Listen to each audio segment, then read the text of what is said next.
नमस्कार। आज हम पुराणों की गहराइयों में उतर रहे हैं, एक बहुत ही रोचक किस्से के साथ। जी। यादव कुल में क्रोष्ट का वंश और वो रहस्यमयी स्यमंतक मणि। हाँ, स्यमंतक मणि की कहानी। हमारे पास जो जानकारी है वो सब पौराणिक ग्रंथों से ही है, जहाँ इस वंश और मणि का पूरा जिक्र मिलता है। बिल्कुल। और आज हम यही समझने की कोशिश करेंगे कि ये वंश कैसे फैला और इस मणि ने क्या क्या, आप कह सकते हैं, उथल पुथल मचाई। सही कहा।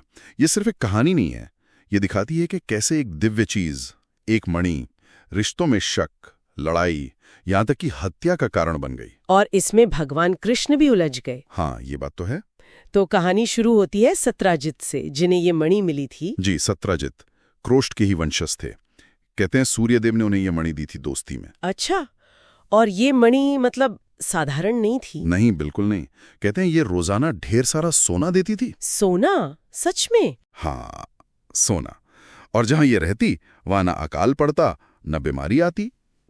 एक तरह से समृद्धि की गारंटी थी। वाह, तो फिर तो सब ठीक होना चाहिए था। हाँ, पर ऐसा हुआ नहीं।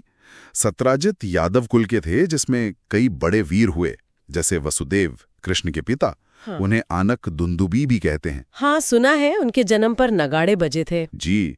और उसी कुल में अक्रूर जैसे दानी और सत्यकी जैसे योद्धा भी थे। लेकिन इस मणि ने प्रॉब्लम शुरू कर दी। बिल्कुल।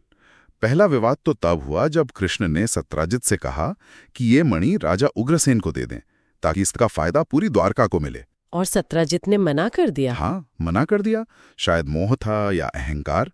उन्होंने मणि अपने भाई प्रसेन को दे दी। प्रसेन को? जी। और एक दिन प्रसेन वही मणि पहनकर शिकार खेलने जंगल गए। और वही कुछ गड़बड़ हुई। हाँ, वो वापस नहीं लौटे। पता चला कि एक शेर ने उन्हें मार दिया है। ओह। और मणि गायब थी। तो शक कृष्ण पर गया, क्योंकि उन्होंने मणि मांगी थी। बिल्कुल। लोगों में कानाफूसी होने लगी कि कहीं कृष्ण ने ही मणि के लिए प्रसेन को। हाँ, समझ रही हूँ। इतना बड़ा आरोप। जी। अपने ऊपर ये दाग लगते देख कृष्ण खुद सच्चाई का पता लगाने निकल पड़े। अच्छा, फिर क्या हुआ? वो निशान देखते देखते जंगल में पहुंचे। वहां उन्हें प्रसेन का शव मिला, शेर का शव भी मिला। शेर का शव? शेर को भी किसी ने मारा था? हाँ। और वहां उन्हें रीछ भालू के पैरों के निशान मिले। भालू के? जी। और वो निशान उन्हें सीधे ले गए ऋक्षराज जाम्बवान की गुफा तक। वही रामायण वाले जाम्बवान। जाम्बवान? उनके पास थी मणि? हाँ, जाम्बवान ने उस शेर को मारकर मणि ले ली थी। और गुफा में वो मणि उनके बच्चे खेल रहे थे उससे। अच्छा, तो कृष्ण ने मणि वापस मांगी होगी? हाँ, पर जाम्बवान ने नहीं दी। फिर दोनों में युद्ध हुआ, भयंकर युद्ध। कितने दिन चला? पूरे 21 दिन। 21 दिन? बाप रे। जी। आखिर में जाम्बवान समझ गए कि कृष्ण कौन है और उन्होंने हार मान ली। अच्छा। उन्होंने मणि तो दी ही, साथ में अपनी बेटी जाम्बवती का विवाह भी कृष्ण से कर दिया। तो कृष्ण मणि लेकर वापस आए? हाँ, द्वारका लौटे। भरी सभा में उन्होंने सत्राजित को मणि सौंपी और खुद को निर्दोष साबित किया। चलो, एक कलंक तो मिटा। सत्राजित खुश हुए होंगे? बहुत खुश हुए। इतने खुश कि उन्होंने अपनी बेटी सत्यभामा का विवाह भी कृष्ण से कर दिया। अच्छा, सत्यभामा भी सत्राजित की बेटी थी? तो लगा कि अब सब ठीक हो गया। लगा तो यही था, पर मणि की कहानी अभी खत्म नहीं हुई थी। अरे, और क्या हुआ? एक और यादव थे, शतधन्वा। कहते हैं अक्रूर ने उन्हें उकसाया। अक्रूर? वो जो दानी माने चाहते थे? जी, उन्हीं अक्रूर ने। और शतधन्वा ने रात में सोते हुए सत्राजित की हत्या कर दी। क्या? एक और हत्या? हाँ, और मणि लेकर भाग गया। हे भगवान, इस मणि ने तो खून खराबा ही मचा दिया। बिल्कुल। सत्यभामा ने फौरन कृष्ण को खबर दी। कृष्ण और बलराम ने शतधन्वा का पीछा किया। पकड़ा गया वो? कृष्ण ने उसे मिथिला के पास मार गिराया, लेकिन मणि उसके पास नहीं मिली। तो कहाँ गई मणि?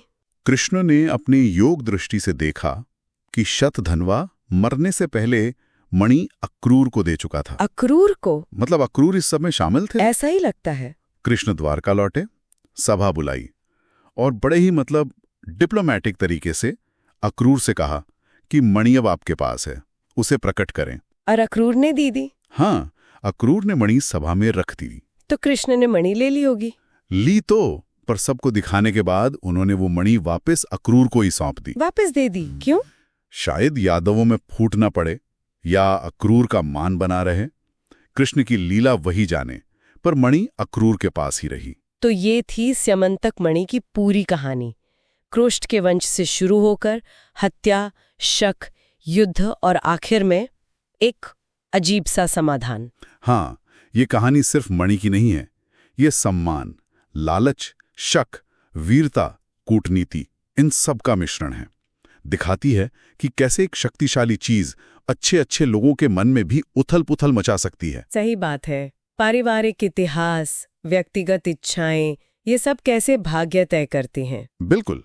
और अंत में ये सवाल मन में रह जाता है कि क्या स्यमंतक जैसी चीजों का असर उनकी कहानी खत्म होने के बाद भी रहता है? हाँ, ये सोचने वाली बात है।